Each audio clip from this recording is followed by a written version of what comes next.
La publicación que hoy se presenta fue pensada como un recurso accesible para el público y que funcionara como una memoria de la exposición. Cuenta con un ensayo de la doctora Myers en la que presenta su propuesta curatorial desde los orígenes del impresionismo hasta su impacto en algunos movimientos como el expresionismo o el fauvismo. También esta publicación reúne las imágenes de todas las obras en exhibición.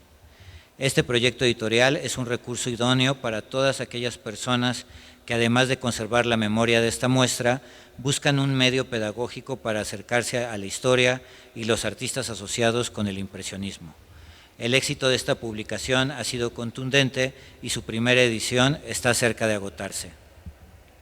Esta publicación no hubiera sido posible sin la invaluable colaboración de la Fundación Mary Street Jenkins, quien además son coeditores de la misma.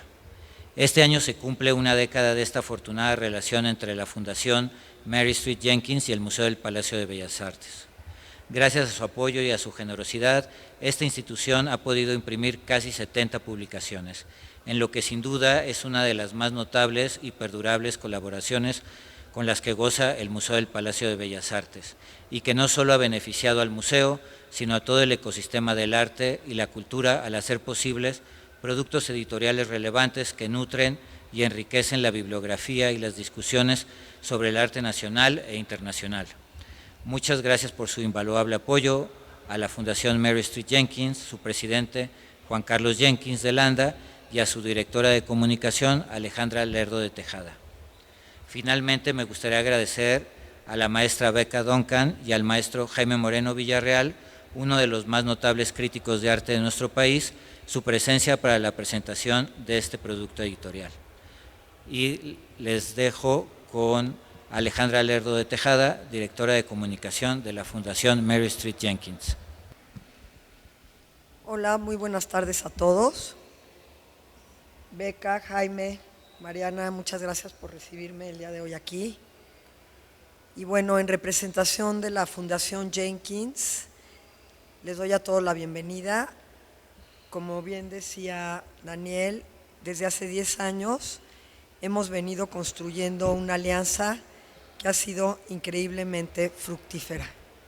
Al día de hoy tenemos más de 64 títulos distintos y bueno, pues esto representa una inversión más o menos de 80 millones de pesos, que es una cantidad bastante, pues, ¿qué podría decir yo? Bastante significativa. Hoy toca presentar a este cuadernillo de la exposición Revolución Impresionista de Monet a Matisse. La exposición ha sido visitada por 270,000 personas más o menos en 67 días que lleva expuesta con todas las obras de la exposición. Lo magnífico de este cuadernillo que hoy se presenta es que aparte de tener toda la obra que aparece en la exposición, es una manera de que la exposición se mantenga no solamente en el imaginario de quienes la obtienen, la compran, sino como una evidencia física para que no se pierda esto a partir del tiempo. El impresionismo como una causa común de un grupo de jóvenes de vanguardia que querían manifestar esta manera libre, original, para expresarse. Con ello, la Fundación Jenkins cumple su compromiso con la educación en nuestro país y en especial con este proyecto tan importante como es ser coeditores con el Museo del Palacio de Bellas Artes. Daniel, muchas gracias por recibirnos. Esperamos que esta fructífera relación se mantenga por muchos años más y muchas gracias a todos los que están aquí hoy presentes. Enhorabuena y muy buenas noches. Buenas noches, nuevamente les agradecemos a todos el estar hoy aquí, gracias a la mesa que hoy me acompaña, grandes personalidades y entusiastas del arte que seguramente pues tendrán cosas muy interesantes que decirnos esta noche. Como ya mencionó Daniel, tenemos al maestro Jaime Moreno Villarreal y a Beca Duncan. Para iniciar con la mesa vamos a empezar con Beca. Ella es historiadora del arte por la Universidad Iberoamericana. En los últimos 10 años se ha especializado en divulgación y difusión cultural. Conduce junto con Héctor de Mauleón el programa de televisión El Foco en ADN 40 sobre historia y crónica de la Ciudad de México. Es columnista del suplemento El Cultural de La Razón y de la plataforma Opinión 51 y ha colaborado en Radio Fórmula, Aire Libre, El Financiero, Nexos, MBS Radio, entre otros. Tiene un canal de YouTube donde aborda temas de cultura. En el ámbito editorial se ha desarrollado como autora, investigadora, editora y traductora y colaborado en más de una docena de exposiciones en México y el extranjero en curaduría, investigación, difusión y gestión. Actualmente trabaja en la Embajada de Noruega en México coordinando el área de cultura y diplomacia pública. Beca, bienvenida y te doy la palabra. Muchas gracias, Mariana. Voy a acercar esto. Muchas gracias, Mariana, muchas gracias también a Daniel por la invitación. Perdón, ¿sí me escuchan bien? ¿Sí? Ok. Bueno, pues agradezco mucho la invitación a presentar este cuadernillo de la exposición La Revolución Impresionista. Realmente me da muchísimo gusto estar aquí porque es una exposición que he disfrutado enormemente. Espero que quienes están acompañándonos también ya hayan tenido la oportunidad de visitarla.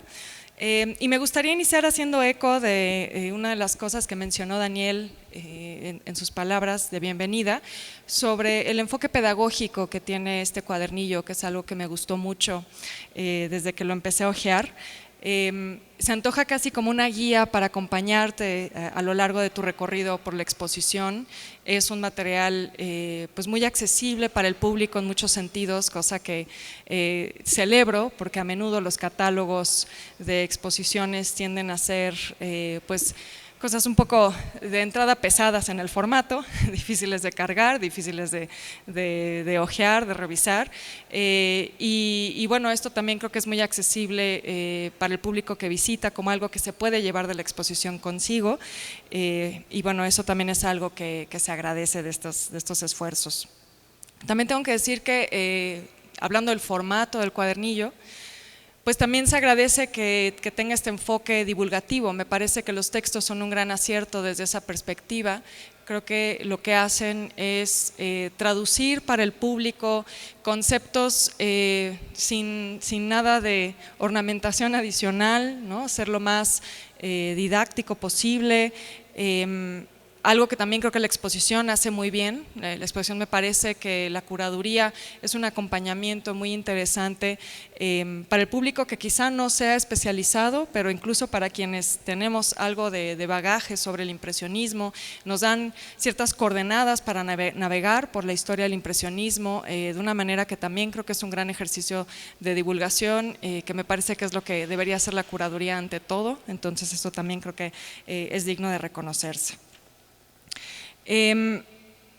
Yo quisiera ahora también como hablar un poco del contenido y algo que me llamó la atención de la exposición desde su título es que vuelve a poner al centro el tema de la revolución y la radicalidad como conceptos centrales de la lectura que acompañan las obras impresionistas, no solo en las salas, creo que es algo que se hace muy acertadamente, sino también en el planteamiento de los textos que acompañan el cuadernillo.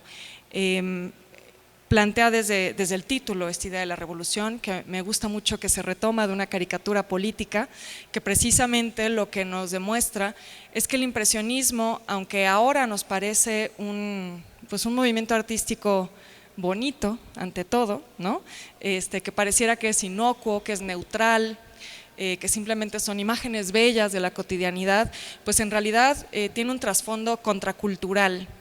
Y eso creo que es una bocanada de aire fresco, debo decir, tanto de la exposición como del cuadernillo, que creo que va en contra de estas narrativas que nos han construido sobre el impresionismo, porque también hay que pensar que la curaduría es una forma de escritura de la historia y de escritura de discursos históricos sobre el arte. Y esta exposición, al plantear el tema de la revolución al centro de la narrativa, tanto, les digo, como tanto en salas como en el texto, que también retoma muchos de estos aspectos, pues creo que es muy interesante, ¿no? Creo que pocos a veces reparamos en pensar esto, ¿no? Que el impresionismo significó una ruptura total con todos los cánones establecidos del arte, que fue algo pues casi de protesta, ¿no? Porque ahora, pues insisto, lo vemos simplemente como imágenes muy bellas. Esto tengo que decir que también pues es algo que se ha construido desde los museos, ¿no? Los museos nos han hecho creer esto, que los impresionistas no tenían convicciones políticas, ¿no? Que es un arte apolítico incluso, pareciera que no tiene ningún trasfondo social y mucho menos revolucionario, salvo quizá en la técnica. Y creo que lo que hace esta exposición y se sustenta también o se amplía un poco más en el cuadernillo es pues hacer hincapié en que en realidad la sociedad de su tiempo no vio con buenos ojos este movimiento, no lo aceptó de inmediato, generó escándalo, generó polémica, fue un movimiento crítico y que no era simplemente un tema de artistas individualistas con búsquedas personales, sino que también se agruparon en colectividad, algo que también a menudo se ignora o se ha borrado de esta historia, ¿no? Aquí nos hablan de cómo la primera exposición impresionista, que de cierta manera es pues el motor detrás de esta exposición, de los 150 años de esta primera exposición impresionista, pues surge de ese interés, de ese esfuerzo de generar una nueva colectividad de artistas, no solo el artista como el individuo inspirado, ¿no? Por las musas, sino que hay un interés también de unirse como gremio y de hacer un movimiento conjunto, que creo que a veces también lo hemos perdido. Y también creo que algo que retoma el texto, que es a veces algo que damos por sentado, me parece, y me gustó que nuevamente se resaltara, es cómo el impresionismo de alguna manera, parafraseando al historiador Michel de Certeau, inventa lo cotidiano, ¿no? Pensar que lo cotidiano podía ser un tema para el arte, hoy pues es casi como normal, ¿no? No pensaríamos que pintar una escena de calle, una escena de un café, pudiera ser tampoco algo radical, ¿no? Y en el momento en el que los impresionistas estaban haciendo esto, claro que lo fue, ¿no? En un momento en el que el arte era académico, tenía que tratar temas serios, ¿no? Una persona sentada en una banqueta tomando un café no era un tema serio, aparentemente, ¿no? Tenían que ser temas de historia, grandes batallas, tenía que ser temas religiosos, algún pasaje bíblico, ¿no? Mitológicos, ¿no? Imágenes de la mitología grecorromana, por ejemplo. Ustedes dense una vuelta por el Museo Nacional de San Carlos, incluso el Munal, que está aquí muy cerca, y pues van a ver que a lo largo de, bueno, el virreinato desde luego todo era religioso y a lo largo del siglo XIX se impone la narrativa histórica, ¿no? Por encima de todo lo demás. Y entonces de pronto que estos artistas decidieran salir a la calle y retratar la vida, pues era desde luego también algo muy radical.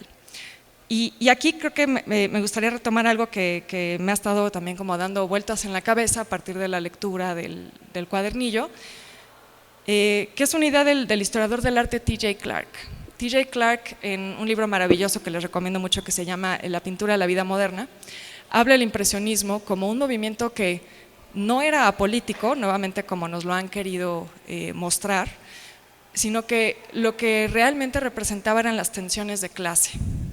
Las tensiones de clase en una sociedad urbanizada, hiperurbanizada para ese momento, porque París atraviesa ese proceso, una sociedad que se enfrentaba por primera vez también a la industrialización y que en realidad lo que nos muestra ahí es la alienación del individuo a partir de estos procesos, ¿no? Que en esas imágenes de personas tomando café, caminando en la calle, en realidad lo que nos quieren mostrar los impresionistas son esas grietas del sistema de su época, son las grietas de esa industrialización, de ese urbanismo, de ese supuesto progreso que se estaba planteando París y que se estaba convirtiendo en el faro también del progreso alrededor del mundo, ¿no?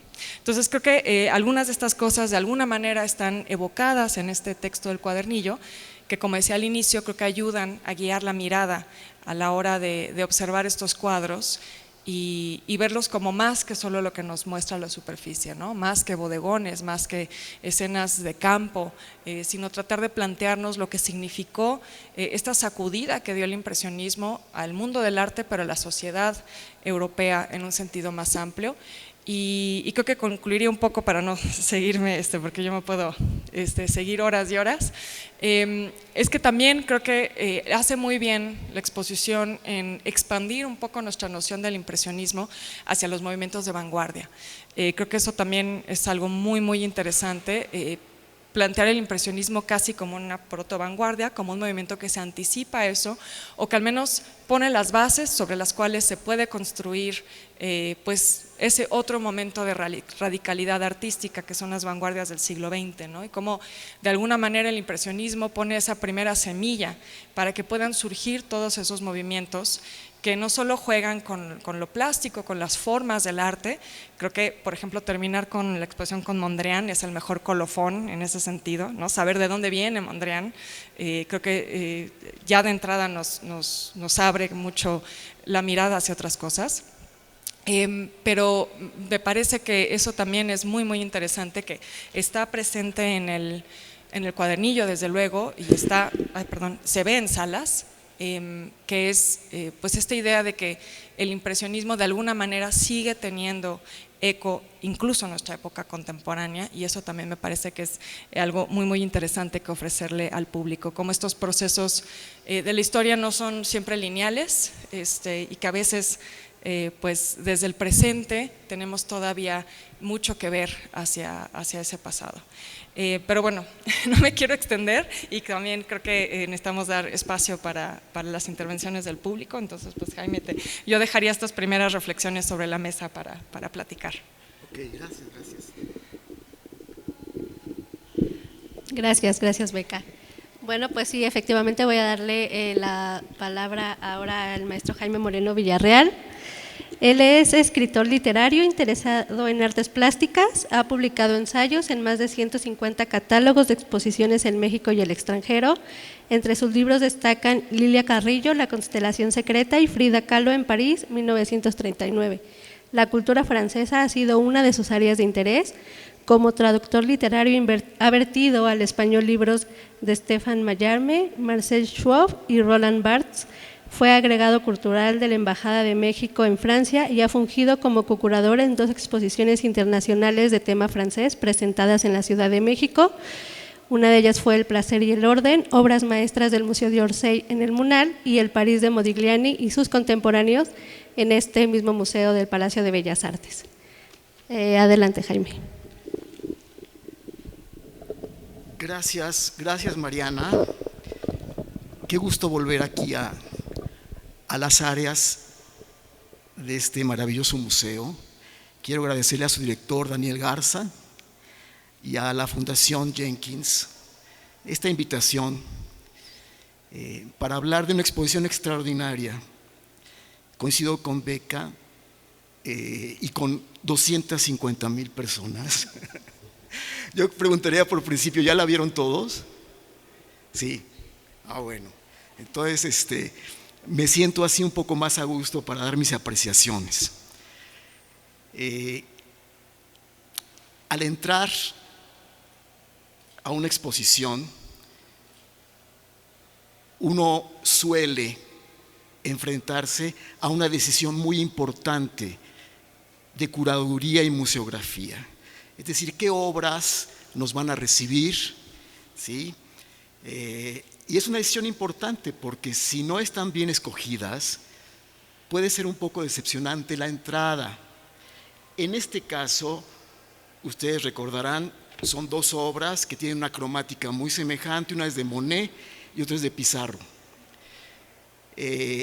Ambas representan partes, una es un puente, otra es una plaza con edificios, la de Pizarro. Y yo quisiera comenzar por ahí, por el acierto que me parece el uso de los marcos que tiene esta exposición. Son marcos que, aunque no son originales, sí rehacen el modo en que se presentaba, digamos, en el espacio burgués de la época de los impresionistas este tipo de obras. Aquí tenemos un marco que sobrevive de esa época y como en el Museo Marmottan en París, este tipo de marcos se emplean para representar, en este caso, la obra que el propio catálogo nos refiere como fundamental, porque el crítico que crea el nombre impresionismo se basó en el título de este cuadro de Monet, Impresión Sol Naciente. Bien, lo que verán ustedes o vieron en la exposición es que los marcos ya no tienen doradura. Entonces son más bien marcos de madera, pero que finísimamente reproducen el modo como que se presentaban las obras. Uno va a decir, bueno, ¿y los marcos qué interés pueden tener? Para los impresionistas y para otros artistas de esa época era fundamental una obra bien enmarcada y también, desde luego, para sus compradores, que no fueron muchos en el momento, pero después, bueno, ya saben. En otro momento de la exposición me encuentro con un cuadro de un pintor que me fascina, que es Caillebotte, y que hace poco le dedicaron en París una exposición bastante grande. Es un cuadro peculiar porque no es el típico cuadro de Caillebotte donde se representa algún bulevar parisino con los elegantes que caminan por ahí o algún puente sobre el Sena, sino un florero. Este tipo de obra viene de la pintura flamenca del siglo XVII, que se especializaba en los floreros de los interiores. Pero a mí me llama mucho la atención ver la base de madera que me indica, o la mesa de madera que me indica que Caillebotte se está refiriendo a Cézanne, un contemporáneo un poco mayor que él, que representaba las mesas con una inclinación que a veces parece en Cézanne que lo que está puesto ahí se va a caer. Eso pasa mucho con las manzanas de Cézanne. Y lo lindo del ojo del curador y el modo como lo presenta el museógrafo es que está relacionado con otro cuadro, que es ya Cézanne. Vean ustedes, a diferencia del Caillebotte, que es evidentemente una mesa inclinada, aquí el horizonte del cuadro definido por la mesa también tiene una inclinación típica en Cézanne. Pero vean ustedes que Cézanne pone un cuerpo sólido del otro lado, ¿sí? Que es una especie de escalón, no sabemos exactamente de qué se trata, pero que equilibra el cuadro. Y esto lo hacía muchísimo Cézanne. Por un lado, poner algo, una inclinación, incluso de un cuerpo humano. Tiene muchos retratos en que el cuerpo está así, y con otro elemento, ya sea de línea o sólido, ¿sí? Le da equilibrio. Bien, este tipo de gestos del curador y del museógrafo a mí me encantan porque me dicen cómo están invitando al público a ver las obras, dialogando entre sí. En cuanto a los textos que acompañan a los cuadros, me encantó el texto de este paisaje de un estanque de su casa, de su finca, de Monet, el estanque de nenúfares. El texto dice que hubo quien pensó que el cuadro estaba al revés, ¿sí? Que el cielo estaba abajo. Ese tipo de cosas me parece que ayudan mucho a entender el asunto del reflejo, que es un asunto fundamental, no solo en Monet, sino como veremos más adelante, en esa época, que es la época en que los grandes espejos entran a las casas burguesas. Pero ya veremos. Aquí me salté uno, sí, bueno. Este cuadro me gusta mucho porque de algún modo, ahora que lean ustedes el cuadernillo, van a ver que la curadora norteamericana se refiere mucho al tipo de trazo de cierto impresionismo basado realmente en pinceladas muy precisas, casi gestuales, ¿sí? No repetitivas, y que le dan a los cuadros esta sensación de ser solamente bocetos, de no estar terminados, pensando en que el arte académico al que se refería Beca es un arte que trata de ocultar la mano del artista a través tanto de pulido como de veladuras y como de barnices.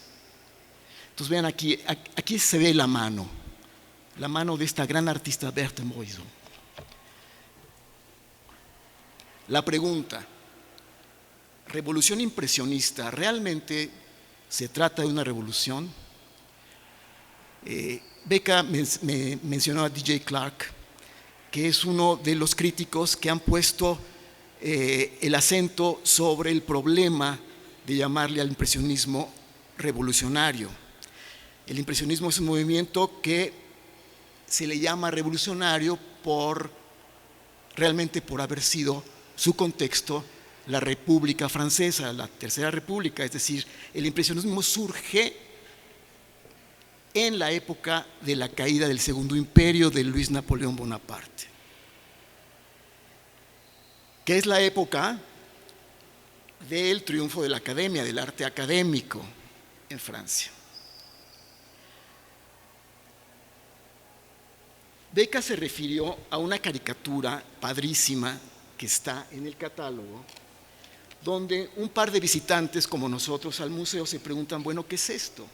Dicen, una revolución en la pintura que comienza causando terror, porque el público no estaba para nada acostumbrado al impresionismo, sino al arte académico, y le parece terrorífico, le parece feo lo que los pintores impresionistas le están entregando. Pero hay evidentemente una referencia a la Revolución Francesa, ¿sí?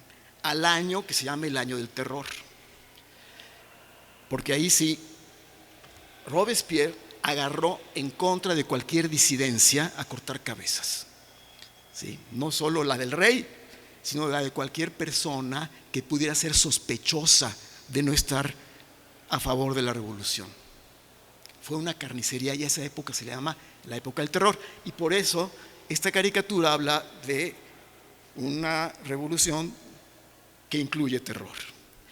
Ahora, el contexto del triunfo, o de más bien, la batería se está agotando. ¿Podemos conectar? Sí, está conectado. El contexto es la guerra franco-prusiana. En 1870, Prusia invade Francia, cerca a París. Los académicos, que eran pintores de historia, como lo dijo Beca, no representan, como lo hizo otro tipo de pintores, el enorme trauma que significó para la población francesa haber perdido la guerra con Prusia. Este haber perdido la guerra con Prusia significó, por un lado, la formación de Alemania, que desde entonces va a ser, hasta la Primera Guerra Mundial, el enemigo histórico de Francia. Y fue la caída del Segundo Imperio, Luis Napoleón Bonaparte, y la llegada de la Comuna de París, primer gobierno comunista en la historia de la humanidad, que fue un fracaso. Entonces, cuando yo leí aquí que de alguna manera el punto de vista de la curadora es que el impresionismo fue una revolución, yo digo, esto es como una especie de extrapolación, ¿sí? Como si la Revolución Francesa, es un poco lo que dice la caricatura, la Revolución Francesa y la Revolución Pictórica. Yo diría, aguas, y sobre todo porque en las primeras páginas la curadora nos habla ya incluso del éxito pop del impresionismo que se puede ver en las tazas, en las mascadas, y con Clark y con otros, pues que fue efectivamente un triunfo de la burguesía, de algún modo, ¿sí? La pintura impresionista habla de una sociedad donde hay ocio, que antes no había, ¿sí? Hay posibilidad por el tren de salir a las afueras de París, dar un paseo en bote, ¿sí? Digamos, hay una clase pequeño burguesa que está creciendo, ¿sí? Y que está siendo representada en sus ocios y sus goces y sus placeres, que es un poquito esto de ir a salir al campo, ver cómo está la atmósfera, ver, etcétera. Entonces, lo de revolución impresionista es de hecho algo que se planteó en 1946, lo planteó un crítico norteamericano, John W. Wall, en un libro que se llama Historia del Impresionismo, que hace mucha autoridad, pero que ha sido también muy criticado tanto en Francia como en los Estados Unidos, la idea de revolución, que es la que retoma aquí la curadora. Ahora, pasando a algo que ya mencionó Beca, hay toda una segunda parte de la exposición que habla de las consecuencias del impresionismo, sobre todo en la pintura francesa o en la pintura europea, estableciendo una suerte de seguimiento a partir del uso del color en otros movimientos que siguieron, desde luego el fauvismo, que era un color recalcitrante, del cubismo, del que no hay ninguna obra en la exposición, desgraciadamente. Pero yo sí quisiera, jugando a que cuando uno ve una curaduría se pregunte, ¿yo cómo lo hubiera hecho?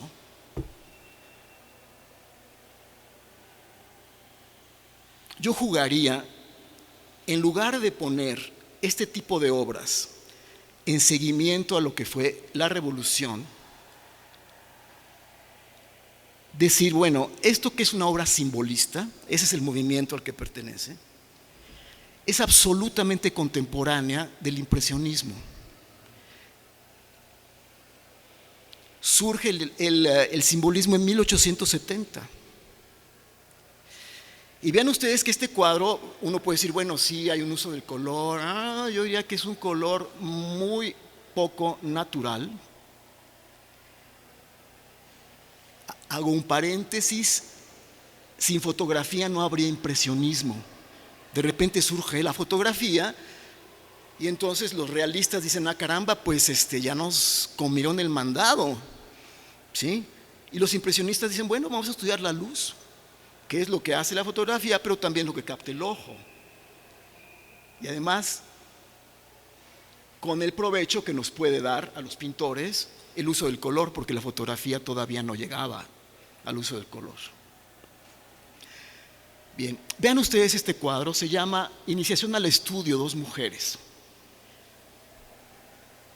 Odilon Redon es uno de los grandes simbolistas franceses. Vean que hay una suerte de nicho marcado como un marco, pero no acaba de ser un marco completo. Hay una columna de la cual parece sobresalir algo que es ligero, quizás espiritual. La mujer de blanco lleva un papel en rollo y la mujer en azul le está enseñando algo. El término iniciación se refiere a un asunto espiritual. En el impresionismo había asuntos espirituales, pero los simbolistas se iban por el lado del hermetismo, del esoterismo, de la teosofía y de las antiguas religiones. Entonces, esto es otro mundo, pero es contemporáneo al de los impresionistas. Entonces, yo no puedo creer que el simbolismo tenga en la línea del tiempo, que como dice Beca, no es lineal, ¿verdad? Tenga el impresionismo detrás, sino que lo tiene contemporáneo, es al mismo tiempo. Aquí vuelvo a los marcos. Este es un cuadro simbolista de Maurice Denis, que también está representado Maurice Denis. Este cuadro no está, pero para que vean la importancia que le daban a los marcos, de un tipo absolutamente diferente al que le dieron los impresionistas. Este cuadro me encanta porque aquí, aunque es un cuadro ya de 1906, se puede ver que una obra que efectivamente Bonnard viene de un discípulo de los impresionistas, es un gran postimpresionista, tiene elementos simbólicos muy importantes. Es decir, impresionismo y simbolismo van de la mano en esta obra. Les hablaba yo del espejo, de la importancia del espejo que se puede encontrar en las aguas, se puede encontrar en la sala de las casas, en las lunas, las famosas lunas de los tocadores de las mujeres. Y aquí aparece otra vez el marco, porque estamos viendo a través de un espejo del baño. Se llama Mujer joven en su toilette, y lo que parece que es evidente es que la mujer joven efectivamente se está secando y que hay un hombre, aunque tiene unos pechos que podrían ser de mujer, pero es un hombre, creo. Se refleja su trasero y se refleja arriba un cuadro, y el marco lo está dando un estante del baño, seguramente ahí está la tina, donde hay elementos para el que está tomando el baño. Es un cuadro que tiene una complicación visual que a mí me remite al uso de los espejos entre algunos pintores relacionados con el impresionismo, especialmente Degas. Degas usaba espejos y fotos para sus famosísimos cuadros de bailarinas. Colocaba el espejo o la cámara fotográfica en algún lugar inusual, por ejemplo abajo, ¿sí? Y ya sobre la imagen creada, él hacía el cuadro. Y quiero mostrarles una fotografía totalmente simbolista de Degas. Es una foto muy famosa. Degas la toma en el cuarto piso de un edificio que pertenecía a Berthe Morisot, a la pintora que ya vimos hace un momento en su cuadro del puerto de Niza. Ahora, la foto no es muy buena, la pose duró 15 minutos.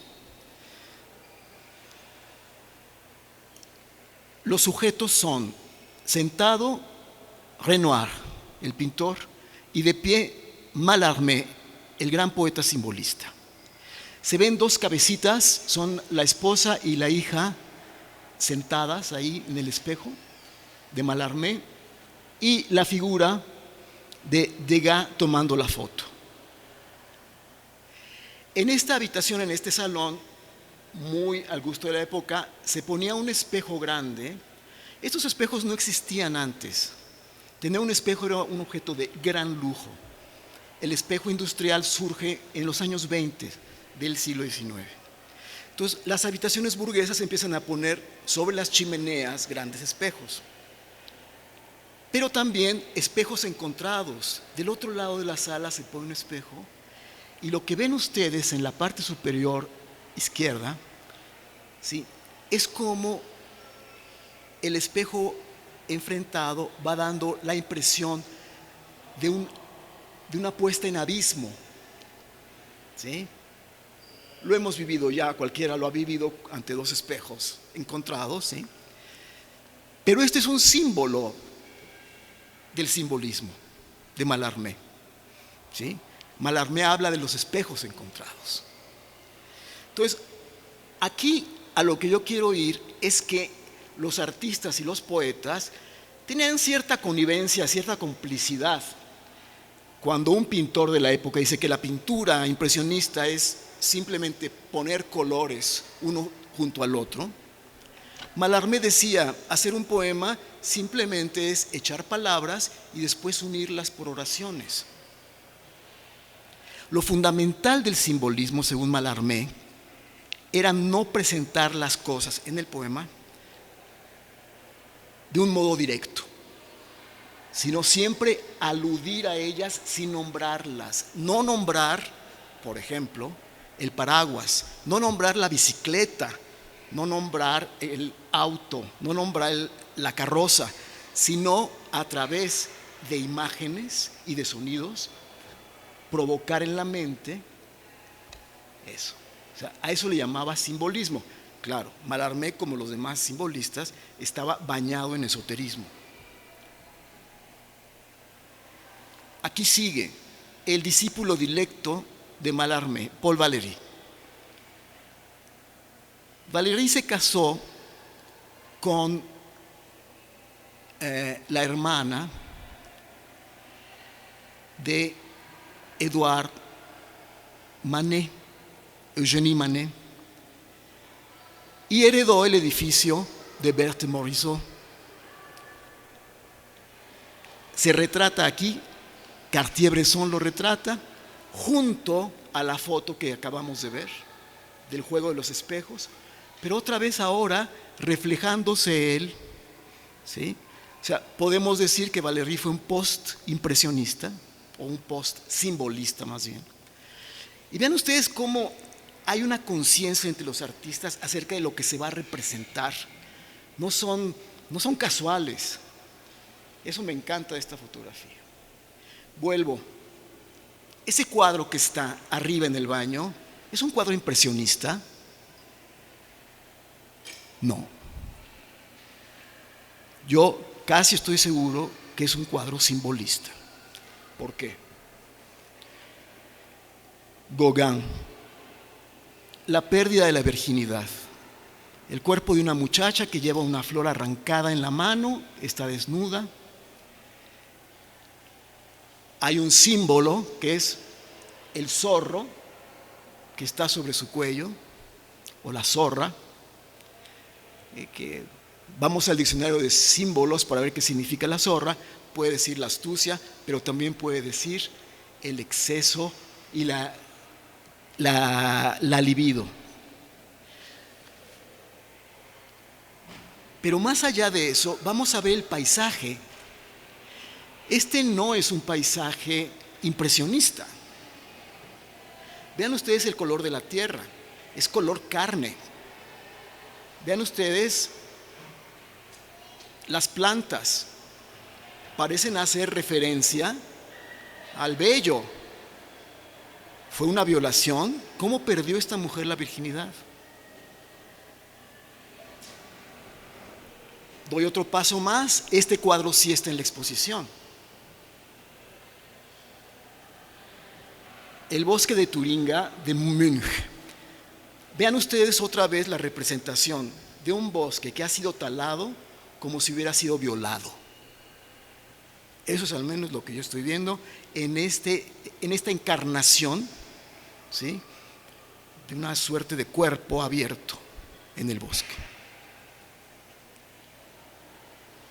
Yo no remitiría esto a la pintura impresionista, sino a la pintura simbolista.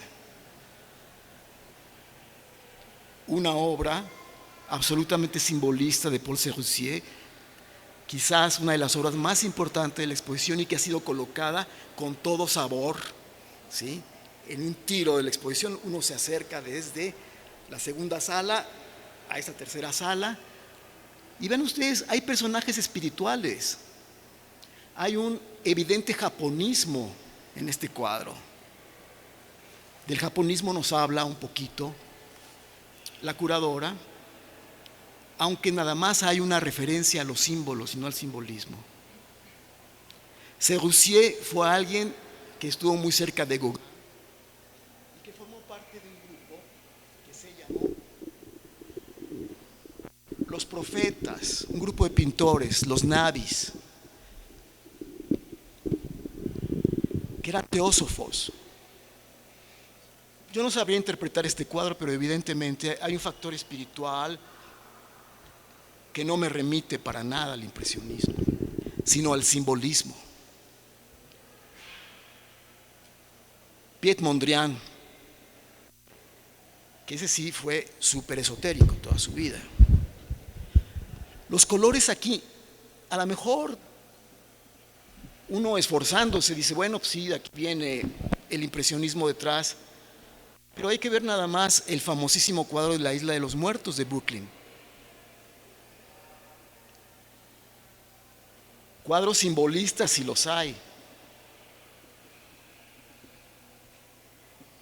Bernard, la imagen de un prostíbulo. Hay que pensar que este tipo de obra sí se da en la época. Pensemos en Toulouse-Lautrec, pensemos antes en Manet, la Olimpia. Y acerca de la Olimpia yo quisiera decir algo, porque si bien Manet no fue un impresionista, sí fue, digamos, muy seguido y muy querido por los impresionistas. Él era un poco mayor. Hubo un político muy importante, se me está yendo el nombre, pero ahorita me acuerdo de él, que fue muy amigo de Manet y de Monet,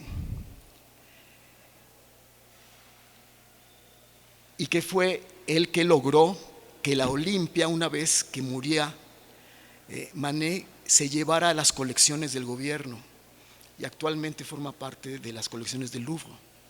Es una prostituta acostada en su lecho.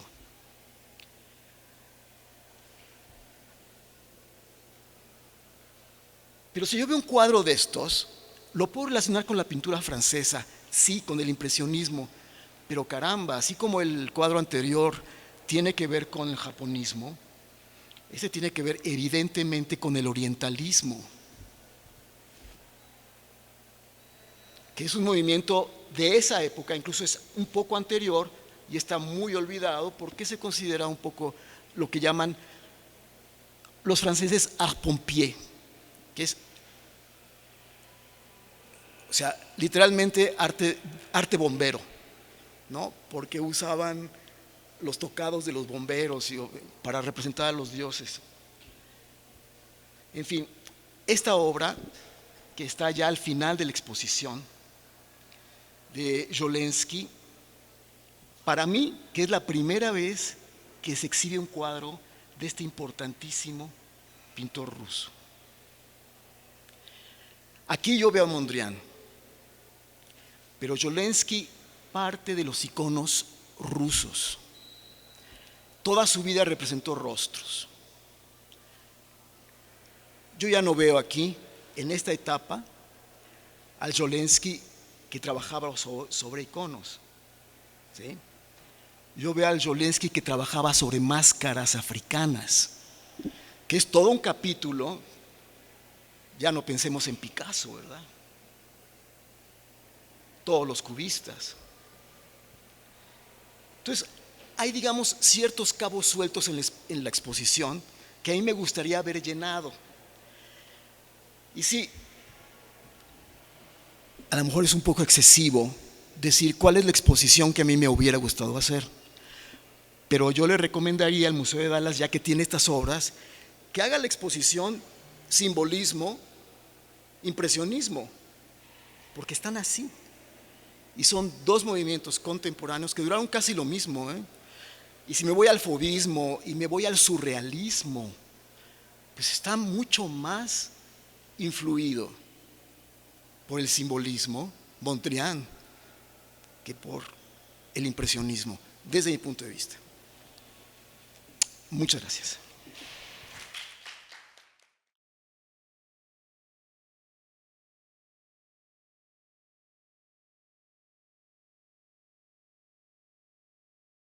Gobierno de México.